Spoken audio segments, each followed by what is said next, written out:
हमारे संवरने में, हमारे निखरने में और हमारे बिखरने और बिगड़ने में हमारे इर्द गिर्द के माहौल की बहुत अहमियत होती है।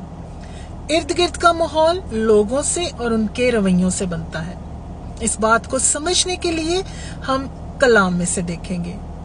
ज़बूर 142 बाब और उसकी 7वीं आयत के आखिरी हिस्से में लिखा है कि सादक मेरे गिर्द जमा होंगे क्योंकि तू मुझ पर एहसान करेगा। इस बात को समझने के लिए हम पहले ज़बूर की पहली आयत को देखेंगे। वहां पर लिखा है कि मुबारक है वो जो शरीरों की सलाह पर नहीं चलता और रियाकारों की राह में खड़ा नहीं होता और ठट्ठाबाजों की मजलिस में नहीं बैठता।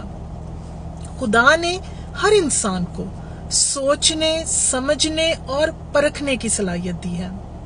खुदा ने इंसान को हमेशा 2 रास्ते दिखाए हैं, एक रास्ता अच्छाई का और एक रास्ता बुराई का।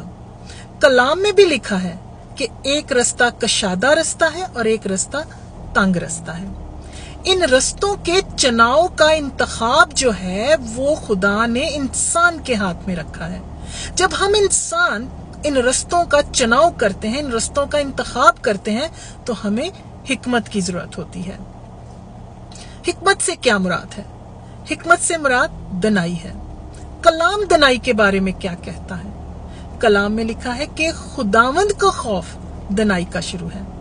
यानी जब हम अपने चुनाव करते हैं रास्तों का, जब हम इंतखाब करते हैं अपने रास्तों का, अगर हम खुदा को सामने रखेंगे, खुदा की हिकमत को सामने रखेंगे, खुदा की दी हुई दनाई का इस्तेमाल करेंगे, तो हम हमेशा जो है वो अच्छाई का रास्ता चुनेंगे। जब हम अच्छाई का रास्ता चुनेंगे तो खुदा हम पर खुश होगा, खुदा हम पर एहसान करेगा कि वो हमारे चौगिर्द जो है वो सादकों को खड़ा कर देगा।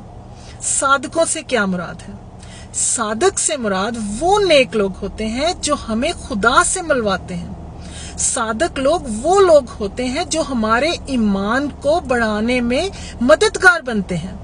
सादक लोग वो लोग होते हैं जब हम गिरे हुए होते हैं, जब हम झुके हुए होते हैं, वो हमारे उठने में हमारी मदद करते हैं। लेकिन जब हम खुदा के फहम को छोड़कर अपने फहम पर तकिया करते हैं, अपनी अकल पर तकिया करते हैं, अपनी मर्जी से चुनाव करते हैं, रास्तों का इंतखाब करते हैं, तो फिर खुदा हमारे साथ नहीं होता, फिर हम बुराई का रास्ता चुनते हैं। तो जब हम बुराई का रास्ता चुनते हैं तो जैसे पहले ज़बूर में लिखा हुआ है कि फिर हम शरीरों की सलाह पर चलते हैं, हम रियाकारों की राह में खड़े हो जाते हैं, हम ठट्ठाबाजों की मजलिस में बैठने लग जाते हैं। हमारी जिंदगी में बहुत से चैलेंजेस आते हैं, बहुत से मसाइब आते हैं, बहुत सी मुश्किलात आती हैं, तो हमें फैसला करना होता है, हमें चुनाव करना होता है, हमें इंतखाब करना होता है। इसके लिए हमें हिकमत की जरूरत होती है और हिकमत जो है वो सिर्फ खुदा से आती है। याकूब 1 बाब और उसकी 5वीं आयत में लिखा है कि जिस किसी में हिकमत की कमी है वो खुदा से मांगे। खुदा जो है बगैर मलामत के फयाजी से हिकमत बख्शता है।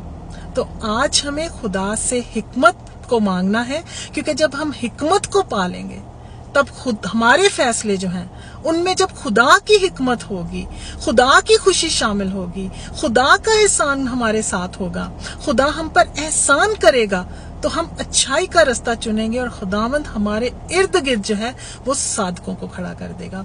खुदावंद आप सबको इस कलाम के वसीला से बहुत बरकत दे। आमीन।